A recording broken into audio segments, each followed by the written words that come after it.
환상, 예언, 그리고 계시라고 할 때는 미래 시제로 보이지만은 현재 완료형이었고 또 미래 완료형입니다. 그것이 하나님 그분의 그 관점, 즉 하나님의 관점, 하늘의 관점에서 볼 때는 사실 시제가 없는 문제죠. 하나님께는 항상 모든 것이 현재에 불과합니다. 왜냐하면 그분의 뜻은 이미 이루어졌고 또 이루어질 것이나 이 시간 안에 살아가는 우리 백성들의 형편에서 보자면 과거에 있었고 현재에 있었고 또 미래에 있을 일로 이렇게 나타나게 됩니다. 그래서 요한계시록의 말씀을 우리가 살펴본다 할 때는 현재 다 일어난 하나님의 그 일들이 우리 가운데 이제 적용될 때에 모든 시대를 우리가 모든 시대, 모든 교회, 모든 성도가 살아가지만 나는, 그리고 이 자리에 있는 우리 한밭 열겨진 성도들은 그 모든 시대를 초월해서 사는 게 아니죠. 어느 시대에 국한되어져 있습니다. 그러다 보니까 하나님 보실 때는 이미 다 일어난 사건들, 그래서 일곱인을 뗀다는 것은 시간적으로 인이 떼어진다라기보다는 그 일이 이미 우리 가운데 다 일어났고 일어나고 있으며 일어날 수 있으나 예수 그리스도의 손에 붙들려 있기 때문에 그런 일곱인이 떼어지는 사건들 속에서 오늘 우리는 어떤 자세를 취해야 되나. 물론 이제 우리가 내일부터 6장 말씀을 통해서 16장까지 이제 그 일곱인 그리고 일곱 나팔, 일곱 대접 사건들을 살펴보게 됩니다. 근데 그 일곱인, 일곱 대접, 일곱 나팔 사건도 어떤 일곱인 다음에 일곱 대접에 일곱 대접 다음에 일곱인 다음에 일곱 나팔 다음에 일곱 대접, 이렇게 시간적으로 본다기보다는 그것이 공통적으로 우리 가운데 등장하게 될 현재적 사건, 그리고 미래의 교회들에게 나타날 사건으로 봐야 되는 것이고, 또한 그 이제 17장부터 21장에 예수님이 이 땅에 다시 오기 직전에 했던 미래적인 사건들은 분명히 있을 수 있지만은, 그러나 오늘 우리에게 하나님 말씀 주시는 것은 이것이 예수 그리스도의 손에 붙들려 있어서 반드시 그런 일들이 일어나게 될 때 현재를 살아가는 오늘 우리는, 그는 과거에 일어났던 일이든 지금 일어나고 있는 일이든 혹은 미래에 일어날 일이든 간에 우리는 어떤 자세를 취해야 되냐, 그것을 요한계시록이 우리에게 말씀해 주고 있는 것입니다. 성경은 이미 정경화, 즉 완성본으로 우리에게 주어져 있습니다. 그러므로 하나님의 모든 계시는 이미 다 완성되었습니다. 그래서 예전에 모든 기록들, 지금의 모든 기록들, 앞으로의 모든 기록들이 이 성경 안에 다 담겨져 있습니다. 담겨져 있으나 하나님 그분을 보실 때는 현재형이나 이 시간 안에 살아가는 우리에게는 과거가 있고 현재가 있고 미래가 있을 수 있다는 것이죠. 사도 요한이 이 예언의 말씀을 요한계시록의 말씀을 받을 때는, 그때는 마치 일어나지 않은 미래형처럼 받은 건지 몰라도 오늘 우리에게 이게 주어졌다는 얘기는 더 이상 이것이 미래형으로만 주어지는 것이 아니라 현재를 살아가는 우리에게도 이 일이 일어날 수 있으며, 그렇다면 우리는 어떻게 은혜를 강구하며 이 시대를 이겨내야 되는 것인가, 그것을 우리에게 말씀하는 거죠. 그래서 예수 그리스도의 그 교회의 머리가 되시는 예수 그리스도께서 1장에서 그분이 계시이시며 계시를 전하시는 분이시며 그분을 통해 계시가 우리에게 주어질 분이시며 계시의 주체이심을 말씀하시면서, 계시의 주체 되신 분이 제일 먼저 누구에게 서신서를 띄웠냐면 일곱 교회, 즉 이 땅의 모든 교회들에게 편지를 보내셨다는 겁니다. 그리고 이 땅의 모든 교회들에게 무엇을 당부하셨냐면, 지금 죽었으나 살아있다는 이름을 가졌으나 죽은 것처럼 보이는 교회랄지라도 지금 주의 말씀을 듣고 성령의 말씀을 듣고 이길 자로서 삶을 살기를 당부하셨어요. 그래서 앞으로 어떤 일이 일어나든지 간에 그 일 속에서 하나님의 주권, 그리고 예수 그리스도의 그 주권 안에 그 모든 것이 일어날 것임을 잊지 말고 더욱 주님 의지하며 말씀을 들으며 인내하며 그 모든 것을 이겨낼 때에 마침내 이 땅에서도 우리는 하나님의 백성 교회답게 그 누리는 하나님의 백성으로서 정체성과 하나님을 예비하는 것과 또 하나님의 교회를 이루는 성전, 그런 모든 것들이 마침내 예수 그리스도 오신 그날에 완성되는 상급으로 우리에게 주어지게 된다는 것입니다. 그래서 요한계시록의 말씀은 앞으로 일어날 모든 일들을 다 담고 있지만, 그러나 모든 시대, 모든 교회, 모든 성도들에게 주시는 말씀이라는 거죠. 과거에도 있었고 현재에도 있고 또 미래에도 있을 수 있으나 이미 예수 그리스도 그분의 관점에서 볼 때는 다 확정되어져 있는 일이라는 것입니다. 이미 그분께는 다 이루어진 일과 진배 없다는 것입니다. 그러므로 오늘날 교회와 성도는 요한계시록을 대할 때에 예수 그리스도의 주권 아래 심판과 구원의 역사가 지금도 펼쳐지고 있는 가운데 하나님께서는 예수 그리스도의 그 심판의 그런 구원의 역사 속에서 자기 백성들을 어떻게 지키시고 보호하시며 또한 인도하셔서 마침내는 새하늘과 새 땅의 신부들로 세워지게 하신다라는 약속을 우리에게 말씀하고 계신 겁니다. 언젠가 저희 집에 막내딸이 이렇게 오늘은 자기가 원하는 대로 해달라 그래서 이제 따라다녔던 적이 있습니다. 생각만 해도 참 재밌었던 건데, 그게 뭐냐면 방탈출이라는 게임이었어요. 이제 웃고 있는 애들은 저쪽 젊은 애들이죠. 이 뭐냐면 참 그걸 이렇게 이제 돈을 주고 이제 입장료를 주고 들어가면 입장료를 주고 들어갔는데 문을 걸어 잠궈 버리더라고요. 그리고 시간 안에 그 안에서 힌트를 찾아가지고 그 잠긴 문을 이제 뚫고 나와야 되는 거예요. 그래서 안에서 보니까 열쇠가, 자물쇠가 걸려져 있어요. 그러니까 열쇠가 이 방 안에 어딘가에 숨겨져 있다는 거예요. 그래서 각종 힌트들을 찾아내야 돼요. 그래서 각종 힌트들을 찾아가지고, 그래가지고 우리 이제 식구 5명이서 이제 하는데 뭐 난리가 났어요. 제가 보니까 최대의 그런 적은 내부에 있다고. 이거 아니야, 뭐 이거 아니야, 이런 시간 동안 시간은 착착착 하고서 다 뺏기는 거예요. 그러면서 이제 그래도 나름 이제 그 5명 중에 그래도 제일 머리가 좋은 사람이 한 사람 있지 않겠습니까? 아니, 제가 누구라고 말하지는 않았어요. 왜 웃으세요? 그러면서 이제 그 이제 힌트를 찾아가지고 이렇게 막 푸는 거예요. 그러면서 이거 아닐까, 저거 아닐까 막 하다 보니까, 요런 힌트가 있고, 또 그런 힌트에 따라 갔더니, 요렇게 또 그 다음 문제가 또 등장하고, 그 다음 문제가 등장할 때, 그럼 이 힌트는 뭘까? 또 힌트를 찾아가 또 문제를 풀고 하다 보니까 점점, 그래서 마침내 이제 그 방의 문을 키를 찾았어요. 그 키가 이제 어디에 있었냐면 이렇게 조그마한 금고 안에 딱 들었어요.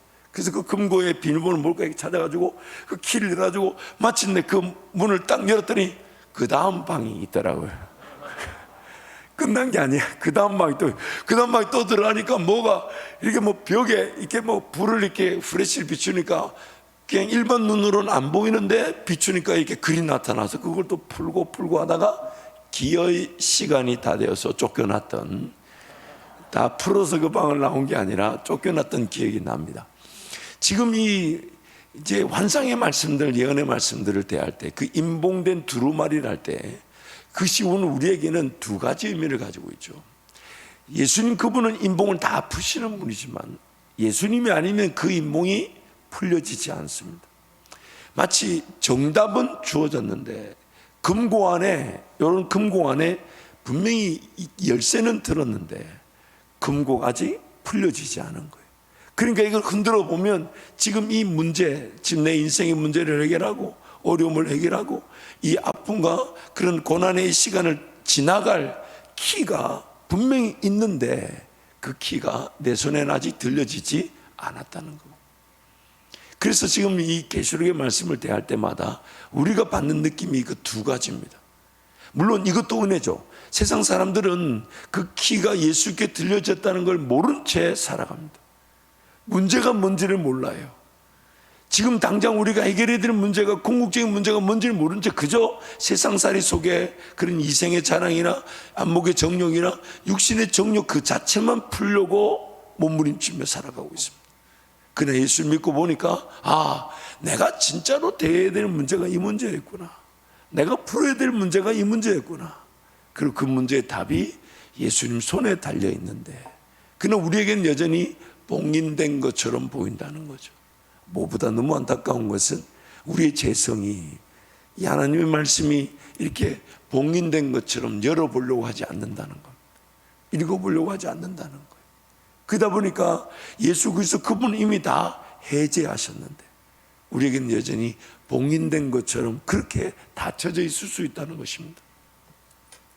하나님의 뜻이 담긴 두루마리, 인생의 모든 해답과 인류 역사 가운데 일어나는 모든 역사의 내용들이 담겨져 이제 이것이 펼쳐져 우리에게 드러나면 계시된 말씀이 우리에게 들려지고 깨달아지고 믿어지게 되면 이제 우리는 그 길을 따라가게 될 때 그 어떤 세력들, 어떤 문제, 어떤 어려움 속에서도 우리에게 진정한 해답이 되시는 예수님으로 해답의 삶을 살아갈 수 있는데 우리 죄성으로 말미암아 이것이 닫혀져 있는 듯 느껴질 수 있다는 것입니다.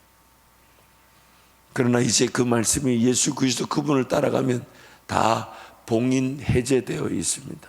봉인 해제되어 있습니다. 예수 그리스도 그분께 닫혀져 있는 건 없습니다. 그래서 빌라델비아 교인들이 칭찬만 받을 때 예수님이 그분들에게는 어떻게 비유되셨냐면 열린 문의 은혜로 함께 하신다. 모든 문들이 다 열려져 있다라고 말씀하신 것이죠. 그래서 그 봉인이 해제되어서 이제 예수 그리스도가 열쇠가 되셔서 그것을 풀고 그 책의 내용대로 하나님 나라를 회복하고 계신 것입니다. 그래서 5절 7절 말씀 함께 선포합니다.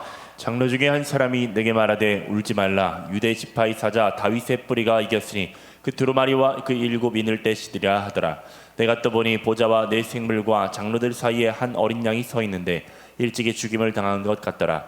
그에게 7 뿔과 7 눈이 있으니 이 눈들은 온 땅에 보내심을 받은 하나님의 7 영이더라. 그 어린 양이 나와서 보좌에 앉으신 이의 오른손에 두루마리를 취하시니라. 아멘. 그래서 그 두루마리를 취하신 예수님 때문에 이제 6장에서 16장 그리고 17장 21장의 그 모든 사건들이 하나씩 우리 가운데 드러나게 되는 것이죠. 즉 모든 심판 구원의 역사의 주도권이 누구에게 있습니까? 누구에게 있습니까? 먼저는 우리 창조주 하나님께 있으셨으며 그 창조주 하나님께 있는 그 두루마리가 이제 누구에게 넘겨졌습니까? 예수 그리스도께로. 예수 그리스도께로. 그래서 9절 10절 이렇게 찬양하는 거죠. 함께 선포합니다. 그들이 새 노래를 불러 이르되 두루마리를 가지시고 그 인봉을 떼기에 합당하시도다. 일찍이 죽임을 당하사 각 족속과 방언과 백성과 나라 가운데서 사람들을 피로 싸서 하나님께 드리시고 그들로 우리 하나님 앞에서 나라와 제사장들을 삼으셨으니 그들이 땅에서 왕노릇하리로다 하더라. 그래서 5절 6절 말씀 보면 예수 그리스도께서 봉인을 풀기에 합당하신 그 근거를 말씀합니다. 예수님께서 인봉된 두루마리를 풀기에 합당하신 이유는 일찍 죽임을 당하셨다. 즉 죄인들을 심판하실 하나님의 뜻을 수행하시기에 합당하신 이유는 어린 양 되신 예수 그리스도께서 그가 제 대가인 죽음을 친히 지불하셨기 때문이다. 어린 양 되신 예수 그리스도께서 죽음의 대가를 지불하셔서 자기 백성들을 그들의 죄인됨에서 구속, 즉 속량, 즉 예수의 피로 그들을 사셨다라고 말합니다. 그래서 오늘 본문에서도 그들을 피로 사시고, 그래서 우리가 구원을 받을 때는 죄에서 해방된다. 또한 우리 죄인됨의 자리에서, 즉 마귀의 자식들에서 우리를 도로 사셨다. 그래서 속량, ransom, 그 redeemer, 그런 말을 쓰는 것입니다. 그래서 그들을 하나님께, 예수 그리스도께서 피로 우리를 사서 하나님께 드릴 수 있게 된 것입니다. 예수 그리스도께서 우리를 피로 사셨기 때문에 우리를 하나님께 드리실 때 어떻게 드리셨냐? 나라와 제사장으로 드리셨다라고 말합니다. 나라와 제사장으로 드리셨다는 것은 다름 아닌 이 땅의 삶을 살아갈 우리의 삶의 역할과 그 목적에 대해서 말씀하시는 거죠. 또한 어린 양 되신 예수 그리스도의 모습은 7 뿔과 7 눈을 가지셨다. 그래서 이미 우리가 살펴본 대로 7이란 말은 완전수. 그래서 성령을 7 영이라고 표현할 때 그 7 영이라고 표현하냐면 세상 모든 곳곳에 성령이 다 거하시고 계신다라는 그 완전한 영을 뜻하는 것입니다. 그래서 7 눈들은 온 땅에 충만하게 역사하시는 7 영이신 성령 하나님을 상징하고, 예수 그리스도의 주권 아래 심판과 구원의 역사에 성령 하나님 직접 그 일을 행하신다라는 뜻입니다. 또한 7 뿔은, 이 뿔은 권세와 능력을 상징합니다. 그래서 다니엘서에 보면 그 세상 권력을 뿔로 등장해서 그 뿔이 그런 하나님의 백성과 싸우더라라는 표현을 쓰고 있죠. 그런데 그 7 뿔이라고 하심으로써 완전수, 즉 모든 권세와 능력이 우리 주님께 있다라는 뜻입니다. 7 눈은 이 땅에 보내심을 받은 성령 하나님의 역사를 상징하는 것으로 하나님을 거절하고 불순종하는 자들에게는 심판의 영으로 임하시지만 하나님을 믿고 의지하는 자들에게는 구원의 영으로 역사하신다. 그래서 이 스가랴서에 나오는 그 내용을 지금 요한계시록의 사도 요한이 같이 쓰고 있는 것이죠. 그래서 스가랴 4장 10절 말씀 함께 선포합니다. 작은 일의 날이라고 멸시하는 자가 누구냐? 사람들이 스룹바벨의 손에 다림줄이 있음을 보고 기뻐하리라. 이 일곱은 온 세상에 두루 다니는 여호와의 눈이라 하니라. 아멘. 일곱은 온 세상에 두루다니는 여호와의 눈이다. 세상에 충만한 성령을 뜻하는 것입니다. 그래서 역대하 16장 9절 말씀 함께 선포합니다. 여호와의 눈은 온 땅을 두루 감찰하사 전심으로 자기에게 향하는 자들을 위하여 능력을 베푸시나니. 그러므로 이 땅에 창조주가 되시며 또한 죄인들을 심판하시나 구원하시는 그 예수 그리스도, 그 성령의 그 시선을 항상 느낄 줄 아는 것이 우리를 지키는 그런 은혜의 장치가 되죠. 지금도 성령 하나님은 나를 지켜보고 계십니다. 불꽃 같은 눈으로 감찰하고 계십니다. 그래서 그 성령 하나님 의식할 줄 알고 성령 하나님을 두려워할 줄 아는 자들은 구원의 능력을 누리게 되지만, 그 성령 하나님을 무시하고 그 시선을 느낄 줄 모르는 자들은 그 심판을 피할 수가 없는 것입니다.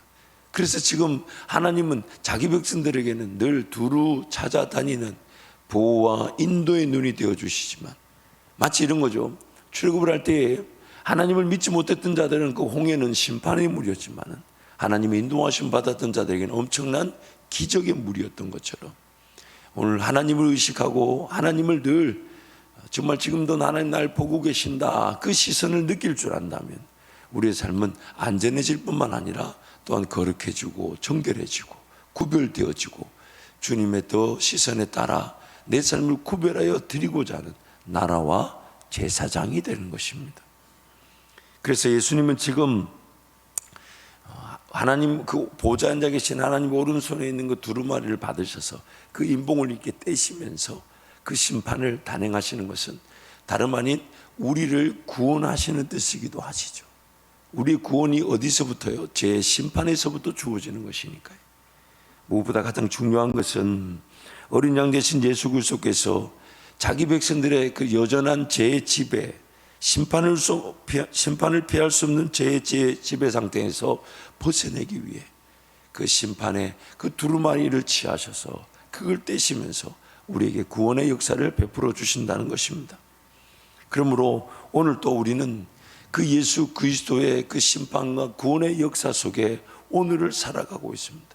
그리고 그 여호와의 영은 일곱는 온 세상에 충만하여 우리의 삶을 다 보고 계시며 다 알고 계시기에 나도 그 시선을 느끼면서 하나님 나를 지켜보고 계신다면, 하나님 나를 불꽃 같은 눈으로 감찰하시면서 보호해 주고 계신다면 내가 방자하게 이렇게 살아갈 것이 아니라 나라와 제사장으로 더 구별되어 삶을 드려야 되겠다. 그것이 오늘 우리의 자발적인 반응이 되는 것이죠. 그래서 하나님은 우리부터 그 시선, 그 일곱 눈의 시선을 의식하는 하나님의 통치를 받는 나라가 되기를 원하십니다.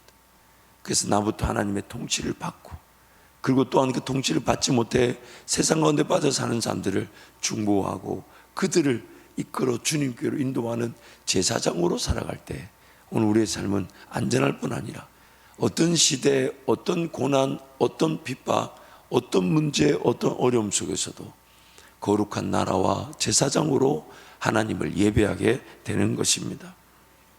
그러나 여러분, 여전히 우리는 그 하나님의 시선을 잘 느끼지 못하고 또 피하려고 할 때가 있죠.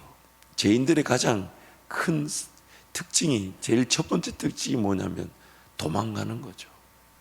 피하는 거였어요. 그러나 하나님은 끝까지 찾아오지 않습니까? 아담아, 아담아, 네가 어디에 있느냐. 죄인들의 가장 큰 특징은 자꾸 하나님 그분을 직면하고, 그래서 하나님은 우리 죄인들에게 주신 가장 큰 은혜가 뭐냐면 예수 그리스도 이름을 지하여 염치불구하고 하나님 존존으로 달려갈 수 있도록, 그래서 하나님 그분을 찾고, 비록 이 죄인됨과 이 연약함과 부족함으로 심판을 받아 마땅한 자랄지라도 주님 이 종을 불쌍히 여겨달라고, 그래서 은혜를 주신 건데 우리는 자꾸만 그렇게 달려 나오려고 하지 않고 도망갑니다. 심지어 내가 도망가는 줄 모르고 삽니다. 정말 주님께 달려나와 은혜를 구하는 것이 우리의 받은 최고의 은혜인데 그건 자꾸 뒷전에 두고 자꾸만, 그러다 보니까 솔직히 이렇게 좀 적용해 보면 어떨까요? 주님께 달려나와 기도하는 시간보다 세상을 더 긴급하게 여기며 달려나가는 시간이 더 빠르다면 나는 지금 주님의 낯을 피하여 도망하여 무화과 나무 잎으로 내 인생을 가리며 살려는 것에 불과합니다. 내 삶이 결코 내 힘으로 보호되어질 수 없고 영원히 가려질 수 없는데, 그래서 주님 전전에 달려나와 기도하며 은혜를 구하며 예배 중심으로, 말씀 중심으로, 기도 중심으로 살아야 되는데, 그게 안 된다는 얘기는 그 죄로 말미암아 내가 지금 숨은 겁니다. 도망간 겁니다. 회피한 겁니다. 그렇게 사라질 수 있을 거냐? 착각합니다. 그 사라지는 방식이 무화과 나무 잎이죠. 근데 그 무화과 나무 잎은 얼마나 피곤할 거예요. 그러니까 평생 무화과 나무 잎만 하다가 끝난다 그래요.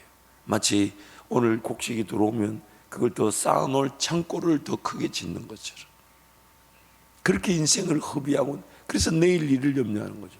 내일은 뭘로 가리나, 내일 뭘 먹고 사나, 내일 어떻게 사나. 이 모든 증상들이 다름 아닌 내가 하나님의 죄를 지은 죄인으로 도피하며 사는 거예요. 나도 모르는 새 하나님을 회피하며 사는 거예요. 그게 오늘 우리의 제일 큰 문제라는 거죠. 그래서 하나님의 말씀이 이렇게 우리에게 기록되어 주어졌는데 내가 자체 봉인시켜버립니다. 물론 그래서 이 지퍼를 만들어 놓은 건 아닙니다만은, 잘 들고 다니라고 만들어 놓은 거지만, 이 지퍼가 주일날만 이렇게 열렸어야 되겠습니까? 지퍼를 없애야 되겠어요. 자체 봉인된 죄로 살아갈 수는 없다는 거죠.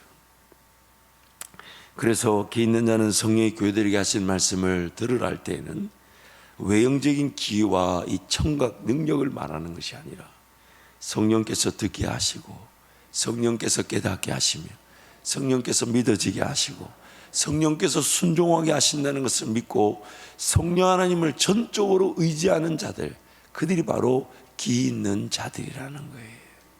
내 집 들을 수 있는 이 길을 말하는 것이 아니라, 성령 하나님 의지하지 않으면 나는 까막눈입니다. 다친 귀입니다. 마음이 다쳤습니다. 성령 하나님, 지금 내가 듣고 있다 하지만 제대로 듣는 게 아닙니다. 들려지게 해주십시오. 깨달아지게 해주십시오. 믿어지게 해주십시오. 순종하게 해주십시오. 그게 바로 기 있는 자들이라는 거예요.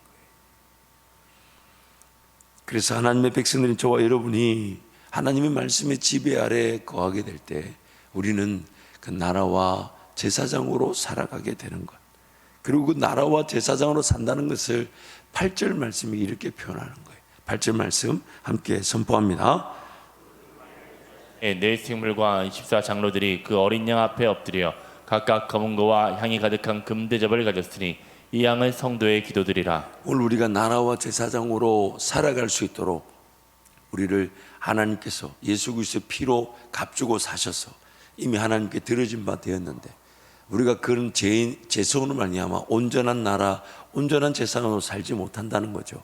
그러나 그 나라와 제사장이라는 것은 다름 아닌 그 하늘에 있는 성전의 예배, 하나님은 이미 이 땅이 타락하였다 할지라도 그런 성도들의 대표와 같은 24장로들과 온 피조세계 대표 같은 내 생물들과 또한 천천만만의 그런 천사들의 예배를 지금도 받고 계시고, 또한 그 예배를 이 땅에서 우리를 통해 받으시기를 원하시는 거죠. 그 우리를 통해 받으시기를 원할 때 우리의 삶의 진정한 회복이 나라와 제사장이 되는 것인데, 그래서 그 나라와 제사장으로서의 그 모습을 지금 뭘로 얘기하시냐? 8절 말씀에 기도하는 성도들, 기도하는 성도들. 그래서 이게 지금 말씀이 어떻게 지금 연결되어 있는 거냐면, 하나님께서 보좌에 앉으셔서 심판의 두루마리를 가지셨는데 예수께서 그 심판의 두루마리를 취하심으로 이 심판을 단행하시나, 그 심판은 자기 백성들을 구원하시는 그 분명한 역사가 동반되어진다는 것이죠. 그리고 마침내 그 심판이 새하늘과 새 땅에 올 때가 이루어지게 될 텐데, 그 이루어지는 그날까지 모든 시대, 모든 교회, 모든 성도들 중에 그 심판 중에서도 구원의 역사를 끊임없이 베풀어내고 계시다는 것입니다. 그리고 그 구원의 역사를, 심판을 단행하실 때에 그 심판의 단행의 기준이 뭐냐면, 이 땅에서 죄 가운데서 핍박당하고 박해를 받고 고난과 고통을 당하는 성도들의 신원, 그 기도가 심판과 구원의 기준이 된다는 거죠.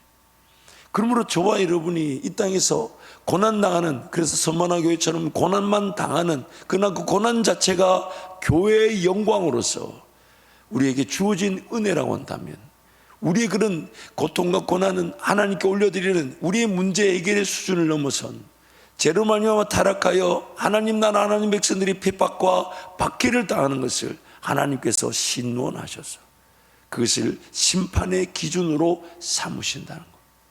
그래서 그 기도가 지금 어디에 올려지냐, 24 장로들의 그런 품으로 올라가서 그 향로에다가 담겨진다는 것. 그리고 담겨진 그 성도들의 기도는 온갖 세상의 핍박과 박해 속에서도 하나님께 올려드린, 하나님의 백성들이 핍박을 당한 증거가 되고 하나님 백성들이 고통을 당한 기록이 되어져서, 그래서 하나님은 그것을 기록으로 이 땅을 심판하신다는 거예요. 이 땅을 새롭게 하신다는 거예요. 그래서 11절부터 14절 말씀 이렇게 선포하게 되는 것입니다. 함께 선포합니다. 내가 또 보고 들음에 보좌와 생물들과 장로들을 둘러싼 많은 천사의 음성이 있으니 그 수가 만만이요 천천이라. 큰 음성으로 이르되 죽임을 당하신 어린 양은 능력과 부와 지혜와 힘과 존귀와 영광과 찬송을 받으시기에 합당하도다 하더라. 내가 또 들으니 하늘 위에와 땅 위에와 땅 아래와 바다 위에와 또 그 가운데 모든 피조물이 이르되 보좌에 앉으신 이와 어린 양에게 찬송과 존귀와 영광과 권능을 세세토록 돌릴지어다 하니 내 생물이 이르되 아멘 하고 장로들은 엎드려 경배하더라. 아멘. 그러면 이제 내일부터 진행되는 6장의 말씀부터 16장까지는 이제 일곱 인, 일곱 나팔, 일곱 대접 심판에 대한 내용으로, 이제 그 심판을 단행하시는 분명한 근거가 어디에 있냐, 다름 아닌 하나님의 백성들이 죄 가운데 고통당함으로 그 박해와 핍박과 고난을 당한 것이 하나님 나라를 세우기 위한 기준이 되어 이 땅을 회복시키시겠다는 하나님의 뜻이 담겨져 있는 것입니다. 그래서 하나님은 처음부터 그 모든 관심사가 어떤 시대에 어떤 일이 일어나든지 간에 자기 교회, 자기 백성들을 철저하게 지키시고 오히려 그들이 이 하나님 나라를 세우는 기준, 나라가 되며, 또한 그들을 통하여 이 땅의 주관 영혼들이 하나님을 예배하는 천상의 예배가 회복되는 하나님의 사람들이 되게 하시는데 목적이 있으시다는 겁니다. 그러므로 앞으로 이제 내일부터 우리가 펼쳐지게 될 그 모든 말씀들은 그 어떤 일이 우리 가운데 일어난다 할지라도 나는 오늘 어떤 삶의 자세를 취해야 되나, 나는 어떤 삶을 살아야 되나, 그것을 오늘 나라와 제사장으로 표현했고, 그 나라와 제사장으로서의 성도가 하나님 앞에 그 역할을 감당하는 것은 다름 아닌 하나님께 올려드리는 향과 같은, 번제와 같은, 제사와 같은, 예배와 같은 기도라는 겁니다. 그러므로 지금 이 자리에서 여러분이 기도할 때, 물론 우리의 연약함과 부족함으로 어떤 나의 잘못된 선택과 결정으로 인한 문제, 어려움, 그것도 하나님께 토로해야 됩니다. 왜냐하면 그 문제, 어려움이 하나님의 그 뜻을 발견해가는 반드시 쓰임받는 통로가 되는 것이지만 거기에만 그쳐서는 안 됩니다. 비록 풀려지지 않은, 여전히 내가 안고 있는 지고 있는 인생의 문제가 있다 할지라도 나는 이 땅에서 하나님 나라와 하나님의 제사장으로 부름을 받았기에 나라와 민족을 위해 기도하고 주관 영혼들을 위해 기도하며 하나님의 뜻이 이 땅에 실현되는 통로로서 하나님은 나에게도 오늘 우리의 기도를 사용하신다는 그 놀라운 그 목적이 내 인생이 맞춰져 갈 때 어떤 문제를 당하든지 간에 그 문제 해결점도 하나님께 맡겨놓지만 그 문제가 해결되지 않는다 할지라도 내가 하나님을 섬기며 예배함이 삶의 목적인 줄 알아서 하나님도 의지하게 되고 오히려 내 삶의 모든 순간이 하나님 나라를 위해 살고자 하는 마음, 하나님이 기뻐하실 일을 위해 기도하며 하나님이 즐거워하실 일을 위해 기도하며 단지 내 삶, 내 가정, 내 일터, 내 가정 이 수준에 갇혀 있는 것이 아니 다시 오실 예수 그리스도 그 길을 예비하며 준비하는 자로 구별되어지기를 사모하는 것입니다. 이게 바로 하나님이 우리를 지금 이 땅에 어떤 시대, 어떤 문제 속에서든 우리를 지키시는 목적인 것입니다. 그래서 여러분 오늘 우리 저와 여러분 그런 기도를 했으면 좋겠어요. 물론 가져온 기도 제목을 다 아뢰십시오. 그러나 이렇게 기도하십시오. 하나님, 그럼에도 불구하고 나라를 위해 기도하게 하여 주시고, 민족을 위해 기도하게 하시고, 선교를 위해 기도하게 하시고, 죽어가는 영혼들을 위해 기도하게 하여 주시고, 오늘 내 삶의 순간순간이 하나님 나라 그 통치와 다스림을 나부터 받게 하여 주셔서 그 통치와 다스림이 나를 자유하게 하고 나를 행복하게 하고 내 잔이 흘러넘칩니다 하며, 그 흘러넘치는 그 은혜의 통치와 다스림심이 누구에게도 흘러가서 그들이 주님을 만나는 기회가 되게 하여 주옵소서. 그것이 바로 오늘 우리가 이 땅에서 기도해야 될 진정한 기도 제목인 것입니다. 진정한 기도 제목인 것입니다. 단지 내 인생의 문제, 어려움만을 해결하기 위해 사는 게 아니에요. 여러분, 자칫 잘못하면 내 인생의 문제, 어려움만 해결하는 것으로 신앙이 제한될 수가 있습니다. 여러분, 비록 죽을 것 같처럼 느껴져도 그건 우리의 연약함 때문이잖아요. 마땅히 믿어져야 될 하나님이 안 믿어지는 게 내 죄의 문제잖아요. 비록 지금 당장 해결되지 않으면 끝날 것처럼 느껴져도 그러면 주님 앞에 서는 거죠. 할렐루야 아멘 하며 천국 가는 것이나, 나를 이 땅에 남겨놓으신다면 하나님, 단지 내 인생의 문제, 어려움, 내 자식 잘 되고 그냥 내가 좀 더 편안을 추구하는 그런 한계 안에만 머물지 않게 하시고, 하나님 나라를 위해 기도하게 하시고 하나님의 영광을 위해 쓰임받게 하여 주시고, 내 기도가 이 땅에 하나님의 교회와 하나님의 성도들이 핍박받는, 박해받는 그런 기준이 되어서 우리 주님이 이 땅에 오실 때에 심판해 주러 오시나 자기 백성들을 구원하시는 일에 내가 나라와 제사장으로 쓰임받게 하여 주옵소서. 그 거시적인 안목에서 하나님 나라를 위해 기도하는 우리 모든 성도들이 되시기를 진심으로 축복합니다. 우리 함께 찬양